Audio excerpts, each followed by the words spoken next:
Andhra Pradesh cabinet కీలక నిర్ణయం తీసుకుంది. ప్రధానంగా ప్రభుత్వ పథకాల అమలుపై చర్చించారు. ఈ క్రమంలో రైతులకు సంబంధించిన అన్నదాత సుఖీభవ పథకంపై మంత్రులు చర్చించారు.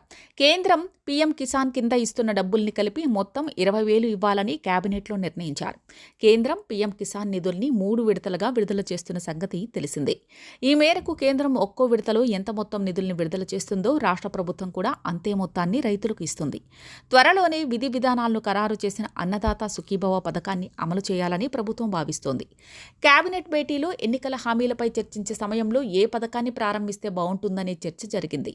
మహిళలకు ఉచిత బస్సు పథకం, మిగతా పథకాల అనే చర్చ జరగ్గా ఎక్కువ మంది తల్లికి వందనం, అన్నదాత సుఖీభవ పథకాలు అమలు చేస్తే బాగుంటుందనే అభిప్రాయాలు వ్యక్తమయ్యాయి.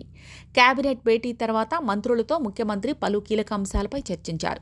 గత ప్రభుత్వ హయాంలో ఏకంగా 21,000 కోట్ల ఉద్యోగుల సేవింగ్ నిధులు మళ్లించారని, ఆ ఉద్యోగులకు ఎలా న్యాయం చేయాలనే అంశంపై ప్రధానంగా చర్చ జరిగింది.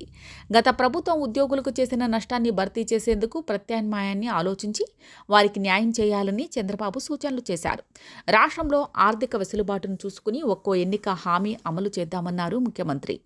ఎన్ని ఆర్థిక ఇబ్బందులు వెంటాడుతున్నా రాష్ట్రంలో పింఛన్ పెంపు, అన్నా క్యాంటీన్లు పునరుద్ధరణ, దీపం పథకం అమలు, మెగా డిఎస్సి ప్రకటన చేశామని గుర్తు చేశారు. కొత్త ఏడాదిలోకి అడుగుపెట్టామని, ఆర్థిక వెసులుబాటును బట్టి తల్లికి వందనం, అన్నదాత సుఖీభవ, ఉచిత బస్సు, ఆడబిడ్డ నిధి పథకాలు ఒక్కొక్కటి అమలు చేద్దామని మంత్రులతో చంద్రబాబు అన్నారు. ప్రభుత్వం అందించే ప్రతి పథకం అర్హులైన ప్రతి ఒక్కరికి అందాల్సిందే అన్నారు చంద్రబాబు. ముఖ్యమంత్రి ఆర్టీసీ బస్సుల్లో మహిళలకు ఉచిత ప్రయాణంపై మంత్రుల అభిప్రాయాలను అడిగి మరీ తెలుసుకున్నారు.